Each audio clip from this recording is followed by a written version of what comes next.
Oi, meu nome é Vanessa Piunti e continuando o vídeo das relações familiares, hoje a gente tem a Uli Holtz aqui para falar sobre o sistema familiar e as dores entre a família. Obrigada, Vanessa, pelo convite. Obrigada a você! Que legal! E para mim é um prazer enorme estar aqui para poder divulgar um pouco esse trabalho, que já é um trabalho relativamente conhecido, né? Mas as constelações familiares, elas são um método terapêutico, um método de terapia breve, onde a gente olha para a família e para as nossas dores familiares. Então a gente percebe que muitas vezes a gente repete histórias do nosso sistema familiar. Então a gente vê que muitas vezes, de repente chega uma pessoa e fala: nossa, a fulana tem o gênio da tia Cotinha. Né? E ela nem conheceu a tia Cotinha. E de repente a gente percebe que dentro de um sistema familiar, por fidelidade, por amor, acontece essa repetição. Isso é muito interessante, né, Vanessa? Porque a gente vê que nas constelações familiares, o que aparece? O amor. Então tudo que acontece nas relações familiares, por mais difíceis que sejam as relações, por mais encrencadas que sejam, tudo acontece por amor. As repetições de padrão são por amor? Tudo por amor. Então, e geralmente assim pode ser um amor, inclusive um amor mal entendido, um amor mal interpretado. Então, Bert Hellinger, que foi um alemão, que é um alemão, ele é vivo até hoje, né? Mas ele trouxe essa técnica e ele percebeu no trabalho dele que foi mais assim, uma observação do fenômeno em si. Começou dessa forma, ele observando o que acontecia. Então ele descobriu, ele trouxe à luz essas 3 leis que a gente hoje chama de 3 leis sistêmicas do amor, que curam os sistemas familiares e que também encrencam os sistemas familiares, né? E que isso é feito dentro da constelação familiar. Então a gente olha para isso.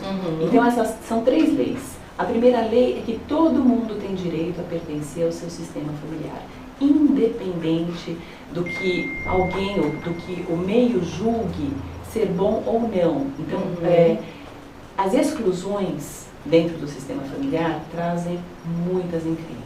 O que são exclusões? Dentro da família, dentro das pessoas da família. Isso. E família aqui, quando a gente fala em constelações, a gente considera a pequena família, pai, mãe, filhos, solteiros e mais a ancestralidade. Quem veio antes. Então, todos do sistema familiar da mãe, todos os ancestrais do pai, todo esse conjunto. As constelações familiares trabalham nesse nível, né? Nesse, como diz o Rupert Sheldrake, né? Dentro desse campo mórfico. Certo. Todo clã. Todo o clã. Então, dentro dessa primeira lei do amor, que é a lei de que todo mundo tem direito a pertencer ao seu sistema familiar, quando acontece uma exclusão por dor, por exemplo, uma mãe que perde um filho que acabou de nascer, isso dói muito.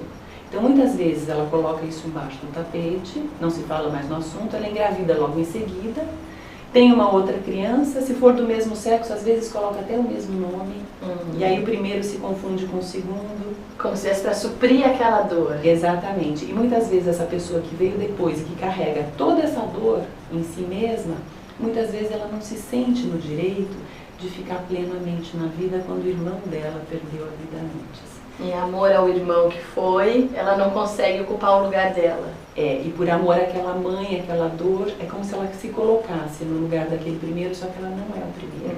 E para ela, que é a segunda, o segundo filho, o lugar do segundo é muito mais leve. Isso a gente vê acontecer durante uma constelação familiar, esse alívio quando as coisas são colocadas no lugar. E aí entra a segunda lei, que é a lei da hierarquia, que é a ordem.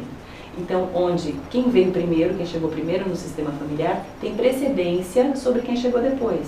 Então, muitas vezes as coisas também estão emaranhadas quando, de repente, um filho julga um pai e se coloca num lugar de maior em relação a ele.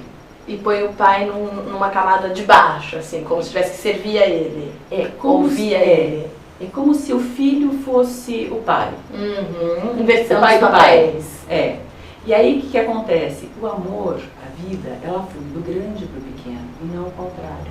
E o que acontece com esse filho que fica nesse orgulho, nesse julgamento? Ele fica vazio de pai. E aí ele não encontra o lugar dele também. E dificilmente ele vai ter uma boa relação com o filho dele, enquanto ele não resgatar o pai. Porque ele é pai do pai. E aí ele não consegue ser pai do filho. Exatamente. E ele fica vazio, quer dizer, é como se inconscientemente ele procurasse por um pai. Então, quando ele julga o pai dele, é como se ele não tivesse. Ele não aceita aquele. Só que nesse trabalho a gente percebe, né, que o nosso pai ou a nossa mãe são os pais certos pra gente. São perfeitos, Eles podem não ser perfeitos, eles podem não ser aquilo que a gente gostaria de ter tido. Mas para essa história eles são os perfeitos. Eles são certos, os perfeitos nesse sentido, nesse né? sentido da história. Eles nos propiciam as nossas experiências também, né? Então eles nos trazem o quê? Possibilidade de crescimento sempre. Independente do julgamento das ações deles durante a vida. Exatamente. Então, nesse trabalho de constelações, o que a gente vê? Que muitas vezes a gente... E o julgamento ele é uma coisa natural, né? O nosso cérebro, ele julga, é fisiológico. Fica no estresse de julgamento, avaliando o tempo todo. E a gente entra numa sala, a gente já faz um quadro. Se ela é pequena, se ela é grande, se ela é agradável, se eu gosto, se eu não gosto. Isso é julgamento, é automático. Então a gente não precisa se preocupar. Ou se ocupar do julgamento. Ele tá aí, acabou, pronto. Deixa ele... Mas é para além do julgamento. É um olhar para além. Onde de repente eu digo, quer saber de uma coisa? Eu abro mão do julgamento. Eu não quero mais julgar. Eu vou buscar com você, mãe, com você, pai, aquilo que é meu por direito, que é a vida, que é maior do que todas essas encrencas. Todos passaram vida adiante. E quando uma pessoa consegue dar o passo em direção aos pais e tomar deles, e esse tomar é um termo técnico das constelações. Tomar quer dizer ir de forma ativa buscar o que é seu por direito. Então, quando a pessoa dá esse passo e vai buscar aquilo que é seu por direito, ele adultece. Ele fica inteiro. E ele inteiro, ele tem uma outra qualidade de olhar para o filho dele. Para a família dele. Para a família dele. Então, de repente, se ele ficou vazio de pai ou de mãe, quando ele toma o que é dele, ele tem condição de deixar, de não precisar deixar o filho dele vazio. Porque muitas vezes um filho que encontra um pai vazio, o que ele faz? Ele fala, pai, inconscientemente. Né? A fala infantil, a fala amorosa da criança. Eu dou pra você o que o seu pai não deu. E aí as coisas encrencam. Aí a ordem sai do lugar. E numa constelação familiar isso aparece e pode ser colocado no lugar. Uli, e qual a frequência que uma pessoa que queira fazer um tratamento de constelação familiar para resolver alguma dificuldade que ela tem com a mãe, com o pai, com o marido, com o filho, algum nozinho desse da família, e te procura para fazer um tratamento? Qual a frequência desse trabalho? Quantas vezes isso tem que ser feito para ajudar a resolver uma situação? Como isso funciona? Bom, então é assim. Normalmente a pessoa vem com uma questão pontual. Ela vem com uma demanda pontual. E nós vamos olhar para isso. Normalmente uma constelação é suficiente já para mudar muita coisa. Para mudar a visão. A visão, inclusive, a própria questão, ela se resolve.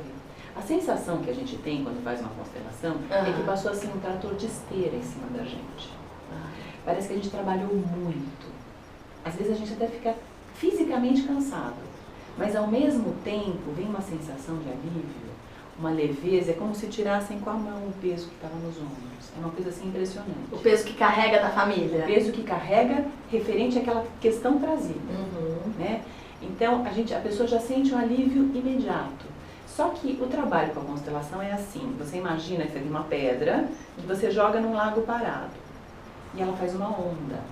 Só que essa onda ela não para aqui. Ela vai reverberando até chegar no final do efeito dela. Para todas as pessoas da família. Para todas as pessoas da família. Então, quando alguém se dispõe a olhar para a sua questão pessoal, não é só ela que ganha com isso. É todo o sistema familiar que ganha com isso. De repente, numa outra hora, a gente pode até falar sobre energeticamente como é que funciona, que é muito interessante. Sim, né? fantástico. Mas acho que de repente senão fica muito extenso. Sim, Mas a gente pode falar sobre isso. Hoje tem teorias já bem legais. Eu acho interessante até você propor isso, porque dentro do coaching de saúde também é a mudança de percepção. A hora que você sai de um estresse e muda a percepção, todos os personagens da família ou do trabalho, onde está o conflito, também mudam com você. Então acho que a gente pode fazer uma sequência disso e compor, fantástico, super interessante, né? Olhar para essa onda, o que você transforma dentro do todo. Perfeito. E dentro dessa observação que você me perguntou, né? essa onda, digamos assim, quanto tempo ela leva, quanto tempo ela age. Uns 2 meses, 2 meses e meio, para, digamos assim, o lago ficar parado de novo, se a gente quiser fazer uma imagem, né? Então a frequência de constelar, nunca constele assim antes de 2 meses, 2 meses e meio da primeira vez, né? Espera reverberar. Muitas vezes a gente recebe um telefonema de alguém que a gente nunca mais ouviu falar, de alguém com quem a gente estava encrencado, que fala, olha, vamos esquecer o assunto. Então tem assim as coincidências, né? Que coincide junto, né? Muito bacanas, que a gente observa e em relação assim a quantas vezes constelar o próprio problema, normalmente uma vez só. Mas dependendo do assunto, às vezes a gente percebe que uma questão ela tem um emaranhamento num determinado local, de uma determinada origem, mas às vezes isso também tem ramificações em outras histórias. Então às vezes a gente percebe que uma constelação ela já vai resolver, se não totalmente, grande parte da questão. Que é como um padrão fractal que eu falei no primeiro vídeo das relações familiares, que é a repetição dos padrões dentro da família.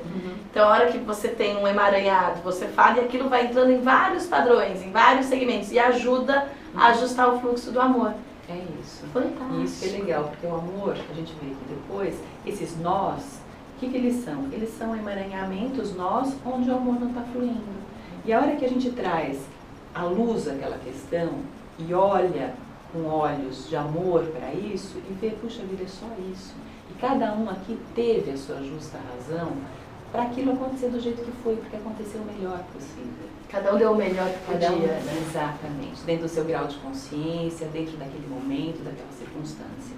E visto isso, é como se o amor pudesse voltar a fluir naquele ponto e aquele emaranhamento deixa de existir. E dentro da lei que você estava colocando, a de dar e receber? Isso, foi a última lei que faltou. Isso. Que é o equilíbrio entre o dar e o receber. Então, quem dá, também deve receber em igual medida. E isso vale principalmente nos casais. Muitas vezes a encrenca dentro de um casal é quando um dá muito e o outro recebe muito. Então, ou aquele que recebeu muito, ele acaba menosprezando aquele que ele recebeu, porque fica difícil dele manter o desequilíbrio, ou então, às vezes, ele procura alguém com quem ele precise trocar menos. Olha que interessante. Então, a gente vê, assim, esse equilíbrio entre o dar e o receber é importante. Quando, assim, e tem a corrente do bem, né? Então, quando você recebe alguma coisa de bom, você dá aquilo que você recebeu e um pouquinho mais, porque o outro vai ficar tão feliz que da próxima vez ele vai querer dar um pouquinho a mais também. E todo mundo vai colocando mais e mais. Isso. E a troca vai acontecendo cada vez maior. Isso. E o contrário também vale. Se de repente alguém me fez alguma coisa, né, de ruim, por exemplo, num relacionamento, uma traição, por exemplo, né? Então a pessoa que foi lesada, ela também tem que se igualar ao outro. Trair igual. Não, porque aí o que acontece? Se ele trai igual, a gente faz a corrente do mal. É isso que eu imaginei. E aí a coisa vai piorando cada vez mais. Então é assim, se vingar, mas se vingar um pouquinho menos. Então, por exemplo, de repente, se um marido pulou a cerca, por exemplo, né? E de repente a mulher fica com aquela coisa, quer dizer, ela fica numa inocência, entre aspas, ela fica na razão, não, eu sou a boa e você é o ruim, a coisa não se equilibra nunca mais. Então, de repente, ela pode pensar, o que esse marido, por exemplo, sempre me privou de fazer, nunca quis que eu fizesse. Por exemplo, sei lá, uma plástica, uma viagem com as amigas, gastar no cartão dele, né? Alguma coisa assim, Ótimo exemplo, ótimo! Então, ela vai e faz alguma coisa que ela não faria em outras condições. E aí, de repente, aquele relacionamento pode recomeçar daquele ponto. Como se tivesse um empate, assim, de permissão. Ele se permitiu, ela também se permite alguma coisa menos agressiva, mas se permite, e aí dá para recomeçar um circuito. Exatamente. Que bacana. Então, acho que é isso, né? Que bacana! Te agradeço muito pelo convite. Ah, obrigada, eu gostei muito. Também não quero estender muito, porque eu sei que também assistir muito tempo na internet é chato, esse negócio. Acho que já tá bem, dá pra começar a olhar pra isso, né? A saber que existe, as pessoas a aplicarem um pouco disso, dessas leis, na vida delas, na casa delas. Eu acho que se a gente puder, cada um de nós fazer um pouquinho disso, isso melhora o dia, melhora a semana, melhora o mês. Fantástico. E se alguém quiser te procurar, Uli, aonde você atende? Eu atendo em Sorocaba, né, na Rua Voluntários de Sorocaba, 333, né, no Instituto Vermont. Eu faço constelações também uma vez por mês lá com pessoas. Com grupos. E faço também um atendimento individual em consultório com os bonequinhos Playmobil. Você trouxe? Você tem bonequinho aí? Eu trouxe, mas ele tá no carro. Senão a gente já até mostrava. No próximo da próxima vez. vídeo da frequência a gente já mostra os bonequinhos. Isso. Fantástico. E aí eu vou pedir também pra gente estar colocando o seu contato aqui, telefone, pra quem quiser procurar você, ter como encontrar. Obrigada, viu, Uli? E agradeço a atenção de quem está assistindo e acompanhando a gente. Muito obrigada. Obrigada. Se você gostou desse vídeo, assine o meu canal no YouTube, dê um curtir na página e acesse a minha página no Facebook. Muito obrigada.